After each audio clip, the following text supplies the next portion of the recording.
Bom dia, que bom ver vocês aqui.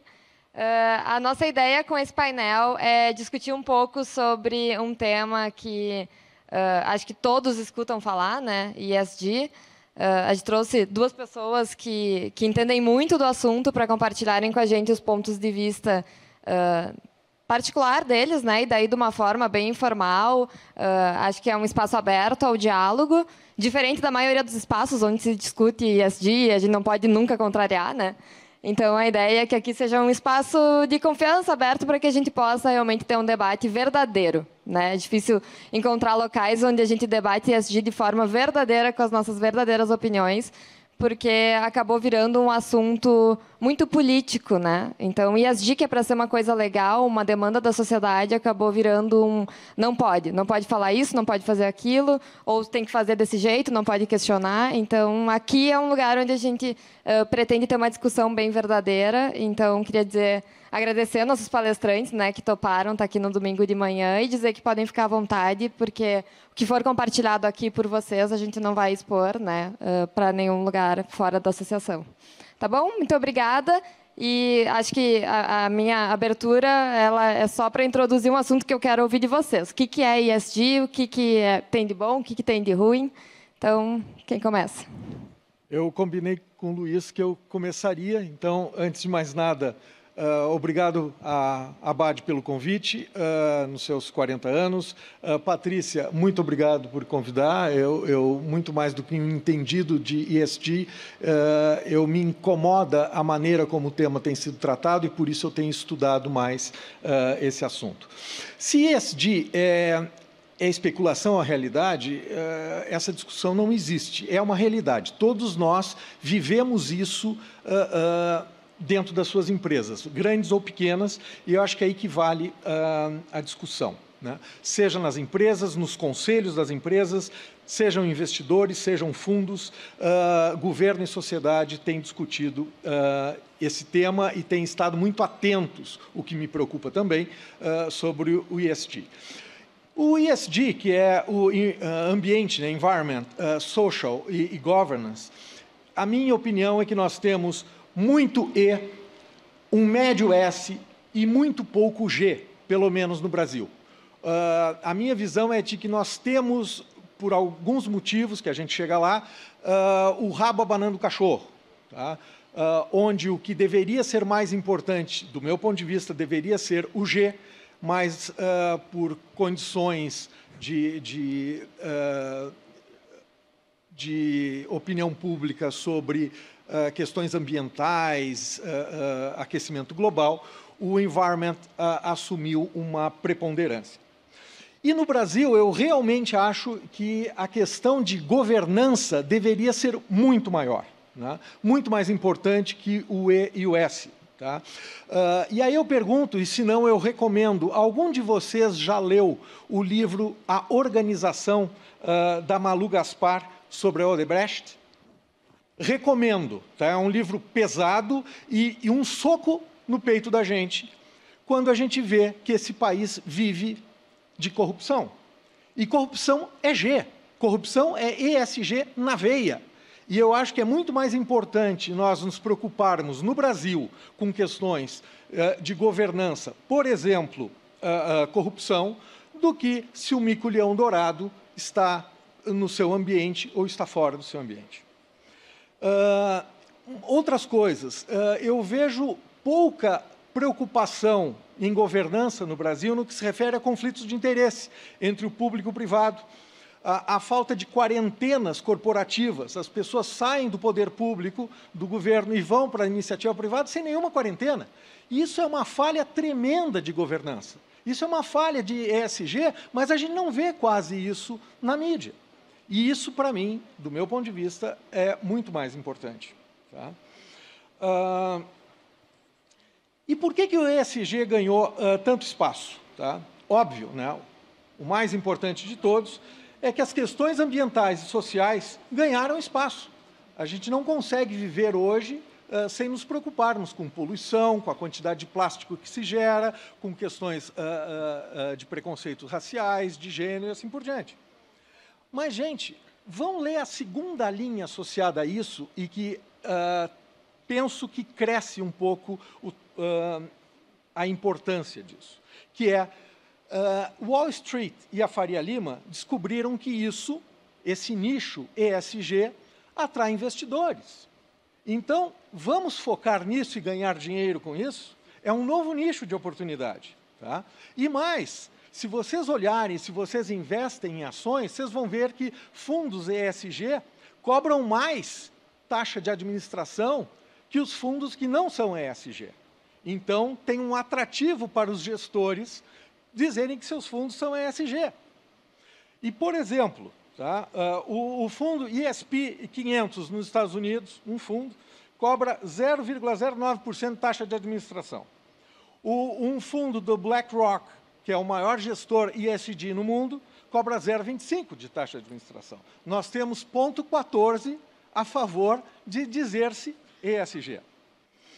Vejo também, né, um novo filão para certificadores, para especialistas, para consultores, que ninguém está sabendo exatamente o que é ESG, eu vou dizer que eu sou especialista nesse negócio. E como surgiram especialistas em ESG nos últimos 2 anos. É impressionante. Tá? Nós temos aí um novo mercado. E tudo bem, mercados são criados, mas ele tem toda essa relevância.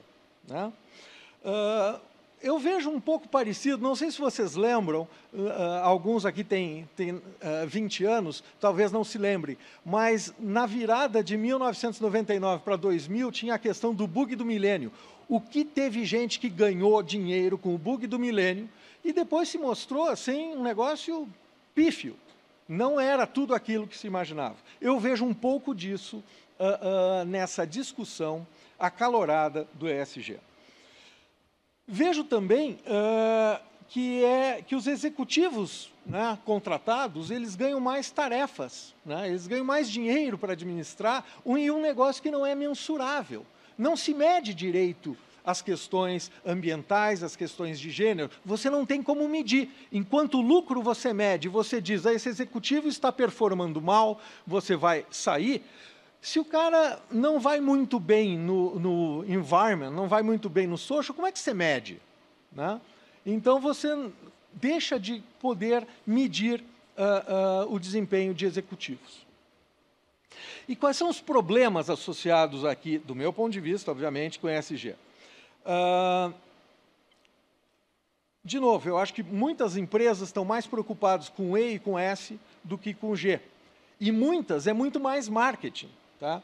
Eu fiz preparando a conversa hoje, eu identifiquei num paper que em 2020, tá, nos Estados Unidos, 253 fundos de ações nos Estados Unidos, ou seja, algo como 80 e poucos % do total de fundos, tá, passaram a se dizer fundos ESG.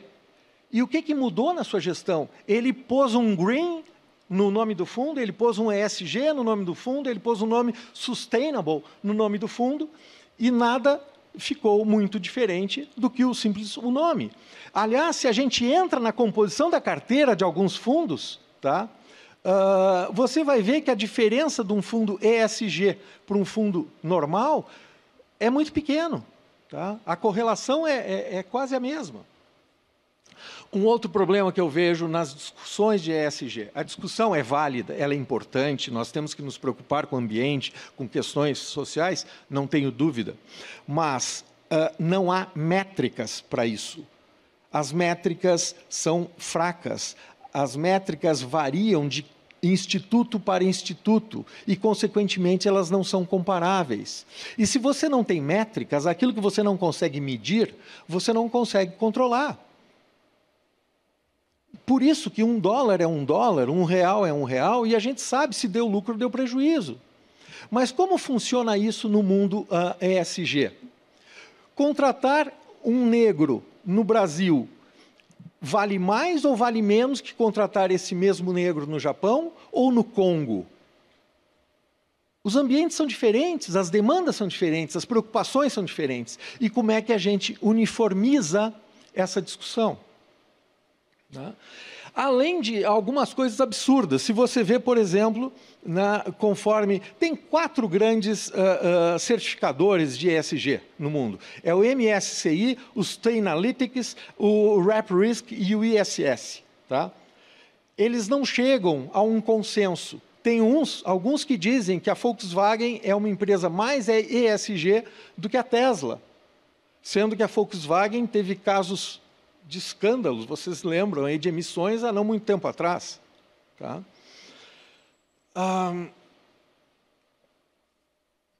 Eu volto aqui e recomendo, para quem não conhece, um texto do famoso economista americano Milton Friedman, né, que há 20 anos atrás, na verdade 21, ele escreveu um texto que gerou polêmica, e até hoje é polêmico, o título é o seguinte: a função da empresa é gerar lucro para os acionistas. Tá? E aí começa a discussão, mas a empresa não deve gerar emprego, não deve gerar impostos, não deve gerar bem-estar para a sociedade? Milton Friedman diz que a empresa deve gerar resultados para os acionistas. Agora, o acionista, como pessoa física, como pessoa que se preocupa ou não com a sociedade, vai gastar, então, os seus dividendos em cuidar da casa, cuidar da sociedade, cuidar da comunidade, cuidar de questões ambientais e questões de gênero. Mas não deveria ser, na visão dele, uma questão da empresa. Até porque a empresa já faz tudo isso ao atuar no mercado.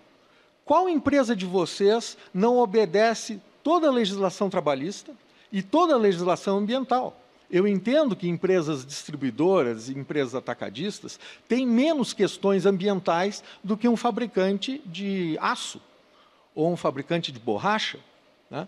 Mas para o fabricante de borracha e para o fabricante de aço estar no mercado, ele já obedece questões ambientais, questões sociais. Tem toda uma legislação trabalhista para isso. Né? E outra coisa, associada à preocupação do Milton Friedman, que é o seguinte: quem quer fazer tudo não vai conseguir fazer nada bem. Se eu sou uma empresa que faz pregos, eu sei fazer pregos, eu contratei pessoas que fazem pregos, contratei um executivo que entende de fazer prego e de metal e de aço. Agora, ele não entende se a rã verde do banhado ali do lado vai melhorar ou vai piorar se eu faço determinadas ações. Que tipo de executivos eu vou ter que contratar se o ESG assume uma preponderância maior do que o próprio negócio? Tá? Mais um minuto. Nossa! Gente, resumindo, a minha preocupação é que eu vejo muito discurso do politicamente correto e alguma hipocrisia associada a isso. Então, você pega, por exemplo, pessoas como Al Gore, que se diz completamente ambientalista, tá? E tem uma casa que consome $30 mil de energia por ano, algo como 20 vezes uma casa americana média, né? Ou pessoas conhecidas como um Luciano Huck, que se diz ambientalista, preocupada com isso, e tem uma Mercedes classe G que faz 3,7 km por litro, tá? E um iate que consome 4,6 mil litros de diesel a cada 10 horas. Gente, sim, é uma preocupação? Vamos nos preocupar, sejamos conscientes e sejamos orientados para isso. Mas não vender para que o outro faça e eu não faça, ou seja, faço o que eu digo, mas não faço o que eu faço. Obrigado. Perfeito, André.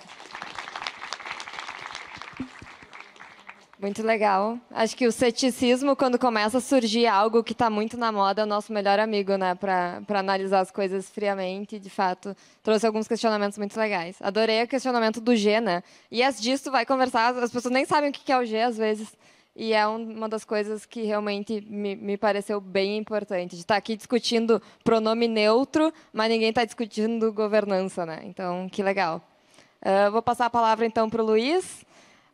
Luiz também tem bastante experiência na área, como atua, né, em vários conselhos. Imagino que deva ter muitos diretores aí analisando se vão, se não vão para esse lado. Como é que tu tem orientado essas pessoas? O que tu acha do ESG, Luiz? Obrigado, Patrícia. Bom dia a todos. Prazer muito grande estar aqui com vocês. Quero agradecer pelo convite da ABAD e do grupo dos jovens sucessores para participar desse evento, desse painel aqui, trocar um pouco de experiências, vivências e opiniões com vocês. Aliás, eu quero cumprimentar esse movimento de jovens sucessores. Eu sou sócio e presidente de uma consultoria voltada para a governança corporativa. E eu posso dizer para vocês, aliás, posso contar inúmeros casos, cases ou causos, dependendo de onde eles vêm, né? De que muito da governança tem crescido dentro de empresas de capital fechado, empresas de controle familiar, por movimentos dos sucessores. Os sucessores têm sido grandes fatores de alavancagem desse assunto dentro das empresas. Eles têm sido incentivadores, eles têm ido atrás desse assunto. Mas isso vai ficar por uma outra oportunidade aqui. Eu só quis realmente reforçar esse cumprimento a esse movimento de vocês, porque realmente, quando a gente fala de perenidade e longevidade, a empresa depende exatamente dos sucessores, né, de quem vem adiante. André, obrigado pela sua fala. Eu acho que nós vamos ter uma série de problemas aqui no nosso debate, porque eu não discordo de nada. Então, eu vou tentar trazer alguns aspectos complementares ao que você falou. Será que a gente não acha nenhum socialista na plateia para dar uma pimentada? Quem sabe nas perguntas vem, né? Mas é assim, esse movimento ESG ganhou força, ganhou presença no mundo, mais ou menos entre 2017 e 2018, baseado numa carta que todo ano o mercado mundial de investimentos, de investidores institucionais fica aguardando, que é do Larry Fink, que é o fundador e presidente da BlackRock, que é um dos maiores fundos de investimento do mundo, e basicamente eles são grandes investidores em mercado de capitais e em private equity. Então eles realmente colocam dinheiro em empresas, tá? E o Larry Fink, nesse período 2017 e 2018, ele recomendou aos CEOs de todas as unidades do mundo assim: olha, quando vocês forem decidir por um investimento, preocupem-se se a empresa está cuidando dos seus impactos no meio ambiente, nos impactos na sociedade e se eles têm uma governança estruturada para valer, não é? E por que a gente fala para valer? A gente fala para valer por isso. O André deu o exemplo do livro da Odebrecht, e assim como Odebrecht, Petrobras e outras grandes empresas no Brasil, têm modelos estruturados e sofisticados de governança. A única pergunta é, mas funciona? Né? Funciona de verdade? Ou está lá para cumprir um checklist? Um checklist que muitas vezes vem do órgão regulador do mercado de capitais, do mercado financeiro, algumas exigências. Então está lá. Tem conselho? Tem auditoria? Tem conselho independente? Tem. Mas quem que decide no final? E aí é o ponto que a gente fala muito em governança, tá? Por mais sofisticada que seja a empresa e por mais regulado que seja o mercado onde ela atua, quem manda é o dono. A governança que funciona é a que o dono quer. E aí eu acho que foi em linha com o que o André estava falando, da importância do G nessa conversa.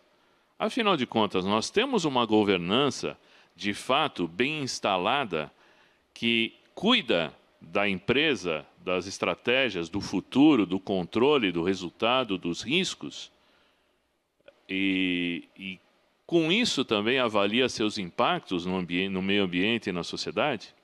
Ou a gente está jogando tudo isso como uma ação de marketing, não é? E esse é um dos grandes riscos, realmente, das ações voltadas para o ESG.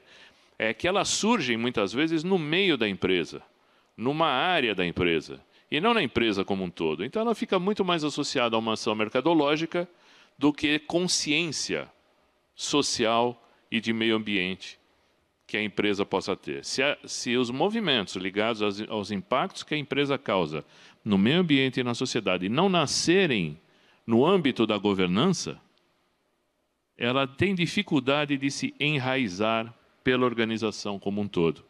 É o que os americanos chamam de tone of the top, né? Quer dizer, aquela mensagem que vem de cima para baixo e que tem que cascatear a empresa como um todo. E falando em governança, inclusive, esse negócio de ESG não é novo, não. A lei das SAs, no Brasil, já fala dos impactos sociais que uma empresa traz no ambiente onde ela atua. Então, a lei das SAs já chama atenção para isso. Nos princípios das boas práticas de governança corporativa, está lá no código do IBGC, Instituto Brasileiro de Governança, um dos pilares é a responsabilidade corporativa. E responsabilidade corporativa significa o quê? A gente avaliar que impactos as nossas decisões na cúpula da empresa estão causando na sociedade, causando inclusive no meio ambiente. Diz lá num trecho que é responsabilidade dos agentes da governança reduzirem os impactos negativos que uma operação traz para o meio ambiente e para a sociedade. E isso foi escrito há mais de 20 anos atrás aqui no Brasil. Esse código, que aliás é inspirado no código inglês, tá certo? Que esse já vem de mais de 60 anos, esse código. Então, ganhou força por quê? Pelo impacto do dinheiro, né? O que o poeta já dizia, o dinheiro é o que ergue e destrói coisas belas, né? Tá certo? Então, o impacto do investidor falando, eu só ponho meu dinheiro numa empresa que tenha preocupação com o impacto do meio ambiente social, é que levou esse ESG a ganhar impacto, tá certo? Aqui no Brasil já tentaram abrasileirar ou aportuguesar o termo, chamando de ASG, tá certo? Mas ainda não pegou, que seria o ambiente social e governança aí traduzido para a nossa língua. Mas é o ESG mesmo, e isso, como a gente mexe muito com o mercado de capitais internacional, é o que ganhou força. Então, a responsabilidade corporativa nos leva a pensar o seguinte, será que a empresa maior varejista de vestuário do mundo precisa comprar de confecções que vendem barato, mas que mantêm os bolivianos lá no porão, trabalhando em regime escravo, para ela poder dar lucro no mundo? Será que empresas que fabricam produtos esportivos, que são marcas mundialmente conhecidas, precisam servir de trabalho infantil lá do Sudeste Asiático? Ou indústria de refrigerantes precisa servir também de trabalhos análogos à escravidão na América Central? Ou será que uma grande petroleira mundial, para baratear seus custos, reduziu a qualidade da junta de prospecção de petróleo a 1.000 metros de profundidade? E que, lógico, a junta não aguentou, estourou e ficou mais de 60 dias vazando petróleo no Golfo do México. Então, o que chama a atenção quando a gente fala dessa preocupação de forma genuína e não mercadológica? É o que a gente chama de resultados com significado.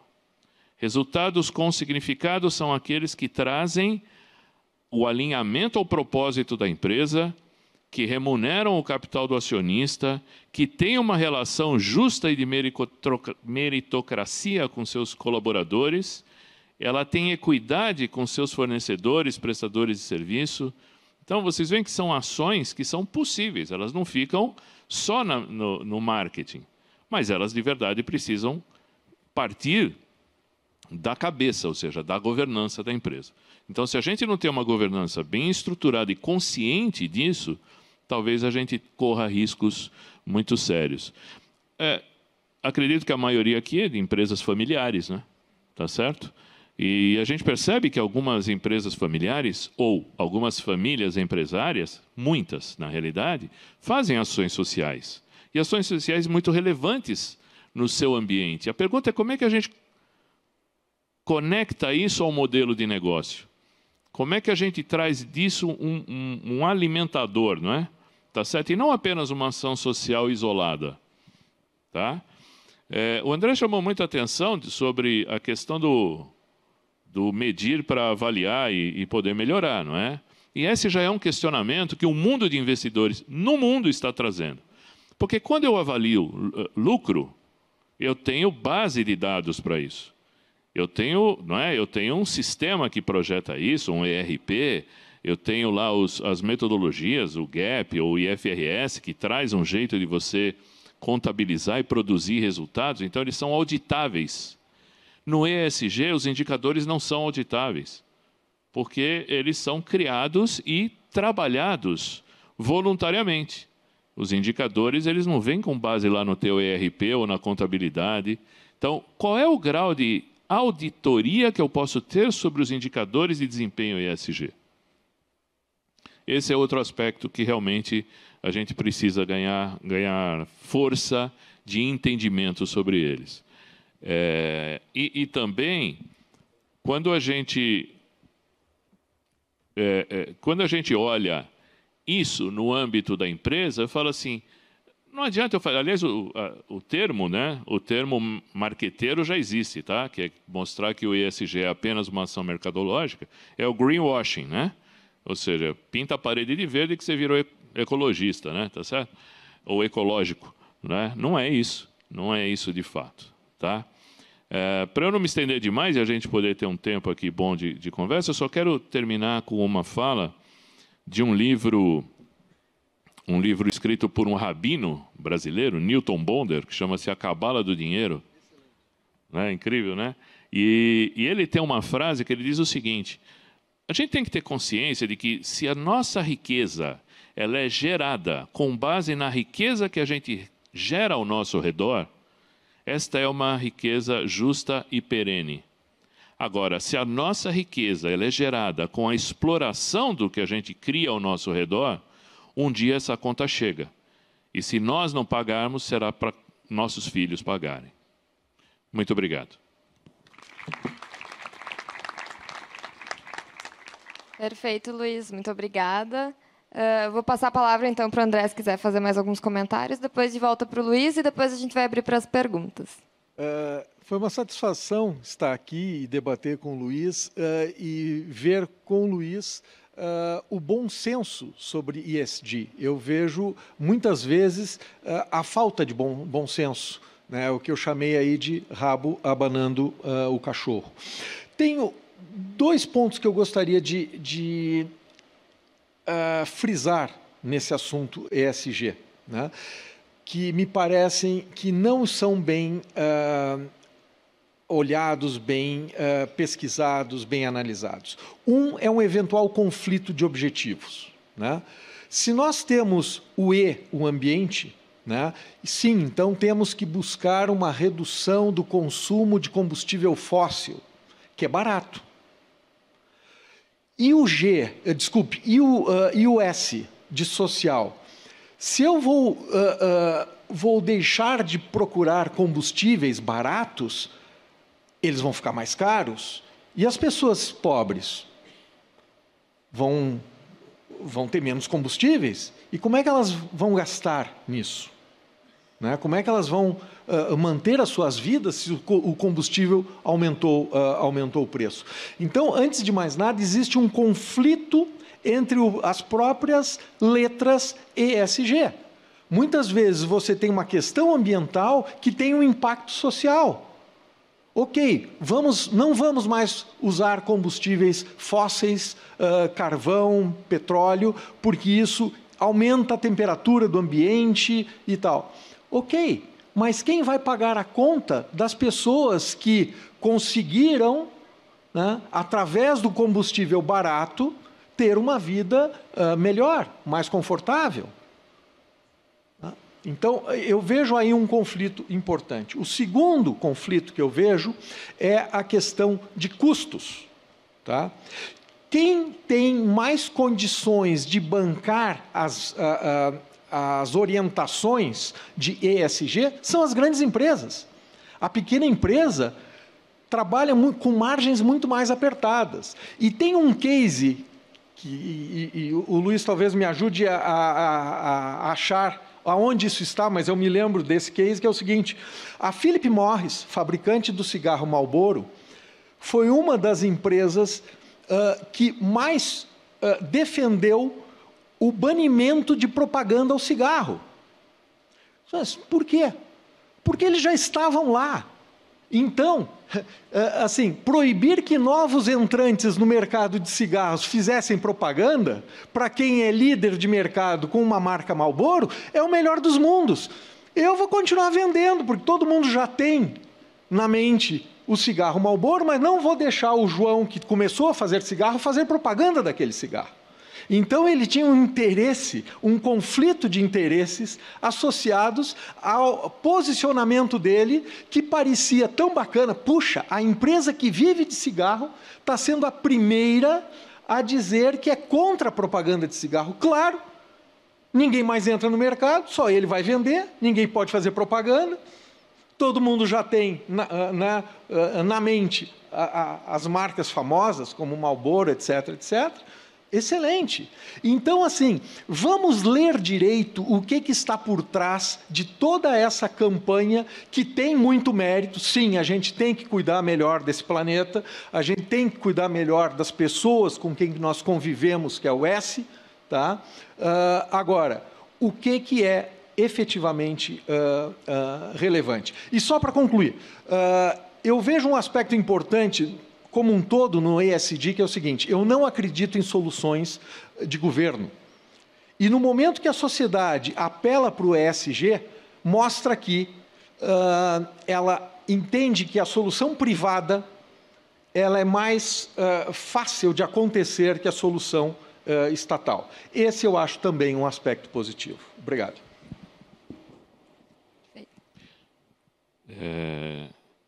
Eu lembro do Kiss, mas não lembro da origem. Tá? Pois é. Também. Mas quem sabe o Dr. Google ajuda. Né? A gente consulta o Dr. Google na outra hora. Eu também quero trazer mais dois aspectos. O primeiro é uma nova preocupação que veio na tal da carta do Larry Fink mais recente, que é: agora eu coloco dinheiro em empresas que têm diversidade na liderança.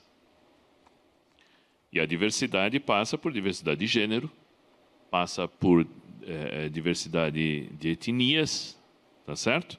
Hoje, inclusive, tem uma reportagem grande na Folha de São Paulo mostrando sobre o baixo nível de pessoas da raça preta em cargos de liderança.